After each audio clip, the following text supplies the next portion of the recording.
cả đó mà chiếu trên tu nghe độ to như của mà trên bùa nhẹ mèn nó sang hồ mà sang hồ của nhẹ mèn quang su như xã hội của bùa cho bùa màช้าmà làm khẩu yếm của nhẹ mèn yếm bùa hoàng tỏi để nó bùa ya chấm chủ bùa sáng thì sẽ cùng nhẹ của mà trên bùa nhẹ bùa quang su như là bùa hay hình tu chia để như họ thì hỏi của mày khi sơ yếm mà có sơ第一章開始驗落去5頁嗬，咁啊，say in the book of Mark, chapter 1, verse 40 to 45. เนี่ยข้างหน้าบอกว่ามาตาพุทธกงผู้แปลงเงียนๆใต้ป่วยเหี้ยเยซูนี่สักเนี่ยโตนิ่งเทนิ่งของใส่ของไม่อ่อยเนาะไม่ให้สอนลงเยี่ยเนี่ยแปลง耶稣喺เขาเรียนไทยเสี่ยวสู้หัวมันเจนนิยาของยี่ห้อสอนเนี่ยไม่หลงตายมาว่าตอนเนี่ยแปลงเลี่ยมใจทีนิ่งเสียวลงเสียงนิ่งเสียวลงเสียงเนี่ยเยซูจ้าว่าเห็นเนี่ยเกี่ยวนิ่งด่วนนะนิ่งของนายเตสีสิมานไม่ตูหัวให้เต้าโอแปลงสานิ่งใส่เมียนว่า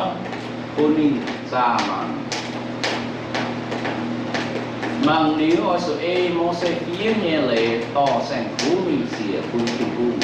ไว้สาไม่เงี้ยวีโจซ่องเซงคุณสวงเมียนผิวทุกไม่เงี้ยแปดหลงเสงเปล่าว่าตอนเมียนนิ่งเท้าหายช้าก้องนั่นแต่เจ้านั่นแต่เจ้านิ่งก้องซ้ำหายเยซูทิ้งตายไม่ให้ต้องสว่างเตี่ยให้น้องมุ้งนี่น้องสุเยี่ยมจริงกันเนี่ยเล่งเงี้ยของป่าชอไม้ฟาร์มปุ้งไฟเหล่าเมี่ยนไฟหล่อนี่และสิ่งที่ปุ้งหายห้องปุ้งหมักเตะยาเหยียบที่โซ่ปุ้งบัวตะปวดเท้าต่อพุทธกรมผู้แปลงเมี่ยนก็พอยนี้แม่เขาก็ออกอาเรียนหายเจ้ายิสูเนี่ยปวดเจ้ายิสูตะเท้านี้หลังนะไปก็มาปวดนี่ปวดเจ้ายิสูหายเจ้ายิสูตะเท้านี้แม่นะอันนี้จูมิ่งเยี่ยมเจ้าที่ทุ่งใส่เมียนเยี่ยมเจ้ายิสูใส่เมียนโถนี่แต่ก็เจ้ายิสูเอนะนิ่มให้ต่อนี้แปลงคุณกรมผู้แปลงลงเลยอ่ะเจ้ายิสูเนี่ยปวดอย่าเขาเรียนเท้าต่อพุทธกรมผู้แปลงเมียนอย่ามาจะมิ่งต่อเด็กนี้แปลงเนี่ยอ่ะโซ่แต่ยันอยู่บนทุกปวดอย่าไปหาแง่เจ้าที่ทุ่งโจในห้องนี้สี่อย่านับกับเกณฑ์อย่าไปหาแง่พุทธปวดเท้าอย่าเข้าหมักเท้านี่ตู้โซบห้องนี้สี่พุทธเท้าต่อพุทธกรมผู้แปลงเมียนนิ่งตู้เทงต่อกรมผู้แปลงเมียนจอลงนี้แปลงกรมผู้นี้แปลงแล้วเก่งก็ว่าเก่งเอี้ยหายไปหล่อหายนี้แปลงสก้องพุทธน้องแปลงนี้เมียนตู้จอนะเนื้อวัวนี้ใส่สามหนูนี้แมงนะให้ตู้ดาวมาหายหนูว่าจันทำแต่หมั่งแต่จ้าตายนะก้องพุทธกรมผู้นี้แปลงนี้นะให้ดาวตู้เจียหนูยมตู้เสียอย่างเงี้ยถุงเดียทั้งหมดหรือว่าพุทธกรมผู้เนี่ยแปลงเตนะกรมผู้แปลงสก้องบัวทุกวัดเจียไปที่ยิ้วต้นตาพุทธกรมผู้เนี่ยแปลงเตนะหนูเนี่ยแปลงหนูเนี่ยปวดสิ้นน่ะกายนี่หรอกายนี่หรือว่าเนี่ยสิ้นไฟหนูเฮียนอย่ามาโผล่ละหายกว้างเสียงมันหนุ่มกว้างเสียงหนูว่าเนี่ยปวดสิ้นอย่าทิ้วเสียงเนื้อบัวญี่ปุ่นซีนฟ้าทำสองพุทธสุดแล้วผมพูดนะเนื้อบัวก็มาเกี่ยวลิงอ่ะมันหายให้ว่าโตจอมบัวสุดเนื้อบัวมันคือตัวนั้นโตจอมทั้งบัวสุดทั้งนั้นจอมมันคือตัวจอมมาอ่ะก็หอยสุดบัวนี่เนื้อบัวญี่ปุ่นซีนน่ะหูจะมีสวยจะมีก็บัวญี่ปุ่นซีนน่ะไต่จะมีว่าอ่ะไต่จะมีว่าเดี๋ยวเขานอนสอนเขานอนคุณบัวปวดนะจะหิวสก้องห้ามตาบัวห้ามตาป่ะเมียนทุกเป็นนักกำพูนี่แปลงมาไม่เมียนอมินิฟาดัวไม่เมียนอาชาโนเป็นต่อย มันเนี่ยเราสอนบัวเวยซูนบัวอยากกำเสียหมอพุทธเกียรบัวนบัวอยากบัวนักกำผู้แปลงกระโหมหายสวยมโนอย่าสมบูรณ์สิ่งเก่งสวยผู้หนุ่มกับผู้ที่มีสวยบัวมาทำอย่างนี้ฟ้าอย่ามาทำชาวโน้เป็นผู้เลี้ยวต่อยเป็นนักเจ้าต่อยชาวโน้เป็นต่อยโลหอยสหวยไปหาพูดกำผู้แปลงเงี้ยในบัวไม้การมาสิ้นชาวบัวจ่องหลังเอี่ยมไปมีเช่นที่ทุ่งตอนนั้นหนูให้มีงานphần cuối cùng cú như bạn tề nó nó chủ xuất trình nó làm nè ở chủ dân làm cái nhẹ ha còn đúng có nó mà phong tỏi công nhân mua tỏi sự xếp hạ lộn chuối là hạ nhẹ nó bữa hạ nhẹ hắm không phải là bùa hai chút xào nó yếm hai chút tròn tỏi yếm hai chút tròn muốn yếm nếu có sự yếm gì lại cái nhẹ mẹ muốn mà hắm quay chu nó bùa thái có bài cuối cùng cú như bạn như này sẽ cũng sẽ xin dạy cái miệng phải cũng sẽ dạy cái miệng hóa với dù nếu hám tao mà phút sau còn cũng phải miệng riêng mới mà suy sáng là phải sang về sự phút nó còn cũng phải hỏi này giống như mấy mẹ họ sau nó bố mang cả rồi nhú bây giờ sáng thì sơ ý xu giờ nhìn hỏi màn chính tao còn cũng như vậy phút còn cũng phải miệng sò này rồi nhú bây giờ sáng thì giờ mai câu liền nhẹ hiếu là thiện thọ, buôn thọ, ta có công vui bèn nhé họ. Quê su của sang thì sẽ thích hùng, nhìn tú quạt, giờ không liền thọ, ta có công vui bèn nhé. Quê su nhìn hai tú thọ,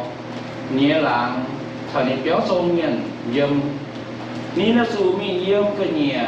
dị làng cái nhẹ, quân nhẹ là su mang tổ nhìn. Mang phải nín, mang ái nín Cuối miên, mọi ghé chế nín con xót nằm bùa ghé chế Cuối nằm buông xuống hai tụi mình xíu tình hù nghe béo mình xem nín Giờ mình phải nín nín quạt thằng ái nín kinh mặt có liền nín hiếu hài Buôn thảo, ta miền Quê su, vui nghe xíu như su Bố sáng thì xíu tình hù